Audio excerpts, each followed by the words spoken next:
ಯಾಕಣ್ ಕಪ್ಪು ಕರಡಿಗೆ ಯಾಕೆ ಕಪ್ಪು ಕಾಗೆಗೆ ಯಾಕಣ್ ಕಪ್ಪು ಕರಡಿಗೆ ಯಾಕೆ ಕಪ್ಪು ಎಮ್ಮೆಗೆ fair and lovely ಯಾಕೆ ಬೇಕಾವಿದ್ದಂಗೆ ಇರ್ಲಿ ಕಾಗೆಗೆ ಯಾಕಣ್ ಕಪ್ಪು ಕರಡಿಗೆ ಯಾಕೆ ಕಪ್ಪು ಕಾಗೆಗೆ ಯಾಕಣ್ ಕಪ್ಪು ಕರಡಿಗೆ ಯಾಕೆ ಕಪ್ಪು ಎಮ್ಮೆಗೆ ಫೇರ್ ಅಂಡ್ ಲವ್ಲಿ. ಮಹಾಜನಗಳೇ, ಇಲ್ಲೊಂದು ಮಹಿಳಾ ಮಣಿಗಳ ತಂಡ ಒಂದು ವಿಶೇಷವಾಗಿ ಪ್ರತಿಭಟನೆ ಮಾಡ್ಬೇಕಂತ ಬಂದಾರ್ರಿಪ್ಪ. ಅವ್ರ ಪ್ರತಿಭಟನೆ ಯಾಕಾಗಿ ಯಾರಿಗಾಗಿ ಅಂತ ಕೇಳೋಣ ಬರ್ರಿ. ಮೇಡಮ್, ನೀವು ಏನ್ ಮಾಡ್ಬೇಕಂತ ಹೇಳಿ ಇಲ್ಲಿಗೆ ಬಂದಿರೀಗ? ದೇಶಾದ್ಯಂತ, ರಾಜ್ಯಾದ್ಯಂತ, ಜಿಲ್ಲಾದ್ಯಂತ ಇವತ್ತು ನಾವೆಲ್ಲರೂ ಸಹ ನೋಟು ಏನು ಬ್ಯಾನ್ ಮಾಡಿದ್ರು ಅದರ ವಿರುದ್ಧ ನಾವು ಮಹಿಳೆಯರು ಇವತ್ತು ತಟ್ಟೆ ಬಾರಿಸುವ ಮೂಲಕ ಮತ್ತು ತರಕಾರಿ ಹಾರಗಳನ್ನ ಹಾಕೊಂಡು ಅದರ ವಿರುದ್ಧ ನೀವು ಪ್ರತಿಭಟನೆ ಮಾಡ್ಲಿಕ್ಕಂತ ಬಂದಿರಿ. Very interesting. ನಿಮ್ಮ ಪ್ರತಿಭಟನೆ ತುಂಬಾ ಇಂಟ್ರೆಸ್ಟಿಂಗ್ ಆಗಿದೆ. ಸೊ ಈಗ ನೀವು ಪ್ರತಿಭಟನೆಯನ್ನ ಶುರು ಹಚ್ಕೋರಿ ಹಂಗಾರ.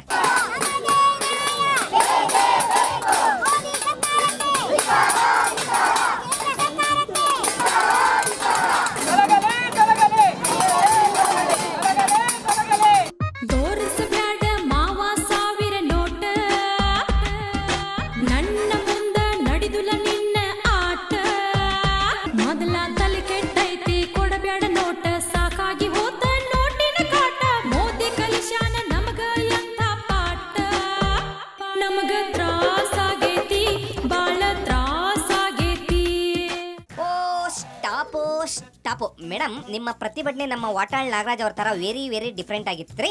ಸೊ ನಿಮ್ಮ ಈ ಡಿಫ್ರೆಂಟ್ ಪ್ರತಿಭಟನೆಗೆ ಇನ್ನೂ ಏನೇನು ಕಾರಣಗಳಿದಾವೆ ಅಂತ ಹೊಸಿ ಬಿಡಿ ಹೇಳ್ರಿಪ್ಪ. ಇವತ್ತು ಏನಾಗಿದೆ ಅಂತ ಹೇಳಿದ್ರೆ, ಮೋದಿ ಸರ್ಕಾರ ಒಂದು ಹಿಟ್ಲರ್ ಸರ್ಕಾರ ತರ ಇವತ್ತು ಮಹಿಳೆಯರಿಗೆ ರಕ್ಷಣೆಯನ್ನ ಕೊಡ್ತೀನಿ ಅಂತ ಹೇಳ್ತಾರೆ. ಯಾವುದೇ ರೀತಿಯ ರಕ್ಷಣೆ ಹೆಣ್ಣು ಮಕ್ಕಳಿಗಿಲ್ಲ. ಅಲ್ರಿ, ಈ ಹೆಣ್ಣು ಮಕ್ಕಳಿಗೆ ರಕ್ಷಣೆನೇ ಇಲ್ಲ ಅಂತ ಹಿಂಗೆ ಹೇಳ್ತೀರಿ ನೀವು? ಯಾಕೆ ಅಂದ್ರೆ ಹೆಣ್ಣು ಮಕ್ಕಳು ಒಂದು ಕೂಡಿಟ್ಟ ಹಣಕ್ಕೆ ಒಂದು ಕಣ್ಣು ಹಾಕಿ ಕನ್ನ ಹಾಕಿದ್ದಾರೆ ಅಂತಲೇ, ಕಣ್ಣು ಹಾಕಿ ಕನ್ನ ಹಾಕಿದ್ದಾರೆ ಅಂತಲೇ, ಕಣ್ಣು ಹಾಕಿ ಕನ್ನ ಹಾಕಿದ್ದಾರೆ ಅಂತಲೇ ನಾವು ಹೇಳಬೇಕಾಗುತ್ತೆ.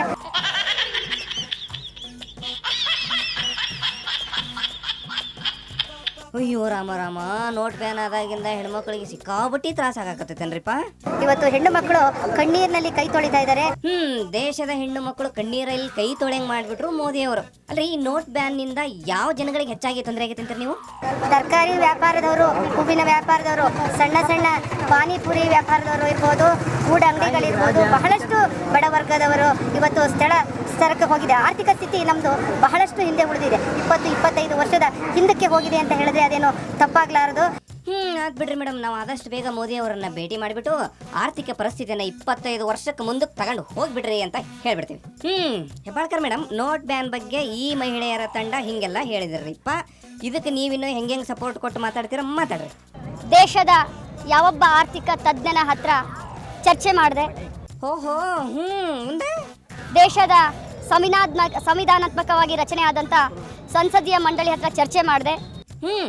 ಕ್ಯಾಬಿನೆಟ್ ನಲ್ಲಿ ಚರ್ಚೆ ಮಾಡಿದೆ. ಮುಂದೆ ನಮ್ಮ ದೇಶದ ಫೈನಾನ್ಸ್ ಮಿನಿಸ್ಟರ್ ಹತ್ರ ಕೂಡ ಚರ್ಚೆ ಮಾಡಿದೆ. ದಿಢೀರ್ ಅಂತ 8ನೇ ತಾರೀಕಿನಂದು ಯಾರಿಗೂ ಹೇಳ್ದೆ ಕೇಳ್ದೇನೆ, ಏನು ಸೂಚನೆ ಕೊಡದೇನೆ ನೋಟ್ ಬ್ಯಾನ್ ಮಾಡಿಬಿಟ್ರು. ನರೇಂದ್ರ ಮೋದಿ ಅವರು, ಪ್ರಧಾನಮಂತ್ರಿಗಳಾದಂತ ನರೇಂದ್ರ ಮೋದಿ ಅವರು ತೆಗೆದುಕೊಂಡಂತ ಈ ಒಂದು ನೋಟ್ ಬಂದಿ ಡಿಮಾನಿಟೈಸೇಷನ್ ಇಂದ ಇಡೀ ದೇಶದ ಸುಭದ್ರತೆಗೆ ಮತ್ತು ಆರ್ಥಿಕ ಸುಭದ್ರತೆಗೆ ಅದರಲ್ಲೂ ಬಹಳಷ್ಟು ಕೊಡಲಿ ಪೆಟ್ಟು ಬಿದ್ದಿದೆ. ಹಂಗ ಮತ್ತ ಯಾರ್ಯಾದಕ್ಕ ಪೆಟ್ಟು ಬಿದ್ದೈತ್ರಿಪ್ಪ? ಕಳೆದ 60 ದಿನದಲ್ಲಿ ಸುಮಾರು 115 ಸಾವುಗಳಾಗಿದ್ದಾವೆ. ಓಕೆ ರೀಪ. ಈಗ ದೇಶಕ್ಕೆ ಇಷ್ಟೆಲ್ಲ ಹಾನಿ ಆಗಿದ್ದ ಕಾರಣವಾಗಿ ಈ ತಾವು ಮೋದಿ ಅವರಿಗೆ ಏನಾದರೂ ಪ್ರಶ್ನೆಗಳನ್ನ ಕೇಳದಿದ್ರೆ ಕೇಳಬಹುದು. ಕಾಂಗ್ರೆಸ್ ಪಕ್ಷ ನಾವು 5 ಪ್ರಶ್ನೆಗಳನ್ನ ಈ ಒಂದು ಕೇಂದ್ರ ಸರ್ಕಾರ ಮತ್ತು ನರೇಂದ್ರ ಮೋದಿ ಅವರಿಗೆ ಕೇಳ್ತಾ ಇದೀವಿ. Very good. ನಿಮ್ಮ ಮೊದಲನೇ ಪ್ರಶ್ನೆ ಏನ್ರಿಪ್ಪ? 60 ದಿನದಲ್ಲಿ 125 ಜನ ಸಾವಿಗೆ ಈಡಾದ್ರು ಈ ಒಂದು ಡಿಮಾನಿಟೈಸೇಷನ್ ವತಿಯಿಂದ. ಓಕೆ. ಈ ಒಂದು 125 ಜನರಿಗೆ ಏನು ಪರಿಹಾರವನ್ನ ಘೋಷಣೆ ಮಾಡಿದಿರಿ? ಓಕೆ. ಮತ್ತು ಇವರ ಕುಟುಂಬ ನಿರ್ವಹಣೆಗೆ ಭವಿಷ್ಯದಲ್ಲಿ ಏನು ಯೋಜನೆಗಳನ್ನ ಕೊಡ್ತಾ ಇದ್ದೀರಾ? ಓಕೆ, ಇದು ಒಂದನೇದು. ಎರಡನೇ ಪ್ರಶ್ನೆ ಏನ್ರಿ? ಎರಡನೇದಾಗಿ ಈ ಒಂದು ಡಿಮಾನಿಟೈಸೇಷನ್ ನವೆಂಬರ್ 8ನೇ ತಾರೀಕಿನ 6 ತಿಂಗಳು ಮುಂಚೆ, ಅಂದ್ರೆ ನವೆಂಬರ್ 8ರ 6 ತಿಂಗಳು ಮುಂಚೆ ಈ ಒಂದು ಇಡೀ ಬ್ಯಾಂಕ್ಗಳಲ್ಲಿ 25 ಲಕ್ಷ ರೂಪಾಯಿಗಳನ್ನ ಡಿಪಾಸಿಟ್ ಮಾಡಿದಂತ ಜನರ ಹೆಸರನ್ನ ಇಡೀ ದೇಶದ ಎದುರಿಗೆ ನೀವು ಪ್ರಸ್ತುತಪಡಿಸ್ತೀರಾ? ಇದು ಎರಡನೇ ಪ್ರಶ್ನೆ. ಇದು ನಮ್ಮ ಎರಡನೇ ಕ್ವಶನ್. ಓಕೆ, ನೆಕ್ಸ್ಟ್ ಮೂರನೇ ಪ್ರಶ್ನೆ ಯಾವುದು? ಮೂರನೇ ಕ್ವಶನ್, ಬರೀ ಕರ್ನಾಟಕ ರಾಜ್ಯದಲ್ಲಿ ಸುಮಾರು 6,000 ಕೋಟಿ ರೆವಿನ್ಯೂ ಕಡಿಮೆ ಆಗಿದೆ ಕಳೆದ 60 ದಿನದಲ್ಲಿ. ಅಯ್ಯಯ್ಯೋ, ಹಂಗಿದ್ರೆ ನಮ್ಮ ರಾಜ್ಯಕ್ಕೆ ದೊಡ್ಡ ಹಾನಿ ರೀಪ ಇದು. ಅಲ್ರಿ, ರಾಜ್ಯಕ್ಕೆ ಇಷ್ಟೊಂದು ಹಾನಿ ಆಗೈತೆ ಅಂದ್ರೆ ಇನ್ ದೇಶಕ್ಕೆ ಎಷ್ಟಾಗಿರ್ಬೇಕ್ರಿಪ್ಪ? ಬರೀ ಕರ್ನಾಟಕ ರಾಜ್ಯದಲ್ಲಿ 60,000 ಕೋಟಿ ಕಡಿಮೆ, 6,000 ಕೋಟಿ ಕಡಿಮೆ ಆಗಿದೆ ಅಂದ್ರೆ ಇನ್ನು ದೇಶದ ಕತೆ ಏನು? ಇಡೀ ದೇಶದಲ್ಲಿ ಎಷ್ಟು ಸಾವಿರ ಕೋಟಿ ಎಷ್ಟು ಲಕ್ಷ ಕೋಟಿ ಲಾಸ್ ಆಗಿದೆ ಅಂತೀರೇನ್ರಿಪ್ಪ? ರೆವಿನ್ಯೂ ಕಡಿಮೆ ಆಗಿದೆ. ಈ ಒಂದು ಆರ್ಥಿಕ ಸುಭದ್ರತೆಗೆ ನಿಮ್ಮ ಮುಂದಿನ ಯೋಜನೆಗಳೇನು ಅಂತ ನಾವು ಕೇಳಲಿಕ್ಕೆ ಬಯಸ್ತಾ ಇದ್ದೀವಿ. ಅಲ್ರಿಪ್ಪ, ಅವ್ರು ನೋಟ್ ಬ್ಯಾನ್ ಮಾಡುವಾಗನ ಹೇಳಿಲ್ಲ, ಇನ್ನು ಯೋಜನೆಗಳ ಹೆಂಗ್ ಮಾಡ್ತೀರಿ ಅಂತ ಹೇಳಿ ಯೋಜನೆಗಳನ್ನ ಅನೌನ್ಸ್ ಮಾಡೋದಕ್ಕಿಂತ ಮುಂಚೆ ಹೇಳ್ಬಿಡ್ತಾರ ಅವರು. ಇರ್ಲಿ ಬಿಡ್ರಿ, ಯಾವ್ದಕ್ಕೂ ಒಂದ್ಸಾರಿ ಕೇಳಿ ನೋಡೋಣ ಅವ್ರನ್ನ. ನೀವು ನೆಕ್ಸ್ಟ್ ಏನಾರ ಹೇಳದಿದ್ರೆ ಹೇಳ್ರಿ. ರಿಸರ್ವ್ ಬ್ಯಾಂಕ್ ಹೋಗಿ ಇವತ್ತದು ರಿವರ್ಸ್ ಬ್ಯಾಂಕ್ ಆಗಿದೆ. ಏನಾಗಿದೆ ರೀಪಾ? ಇನ್ನೊಂದ್ಸರಿ ಹೇಳ್ರಿ. ರಿಸರ್ವ್ ಬ್ಯಾಂಕ್ ಹೋಗಿ ಇವತ್ತದು reverse reverse reverse reverse bank ಆಗಿದೆ.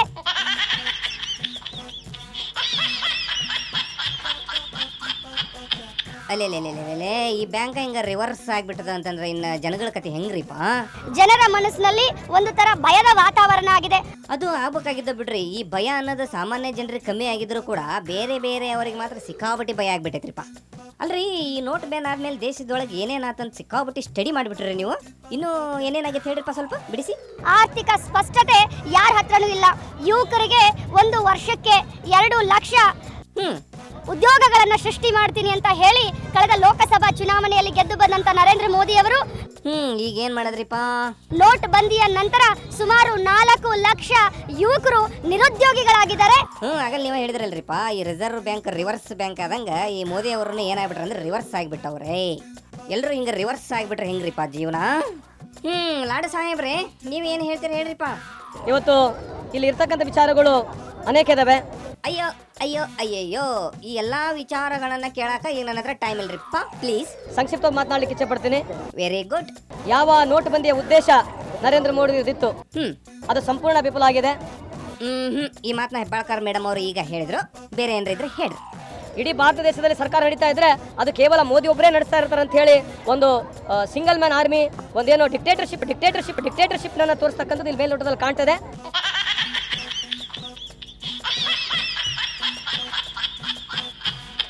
ಮೇಡಮ್ ಅವರು ಇದನ್ನು ಹೇಳ್ಬಿಟ್ರಿಪ್ಪ, ಇದಕ್ಕೂ ಬೇರೆದೇನ್ರ ಹೇಳ್ರಿ.